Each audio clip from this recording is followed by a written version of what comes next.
Hoy, bata!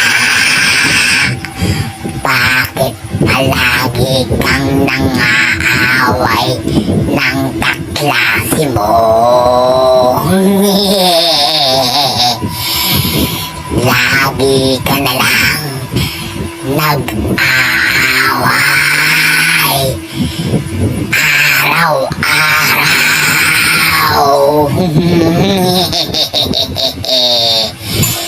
Tigilan mo na.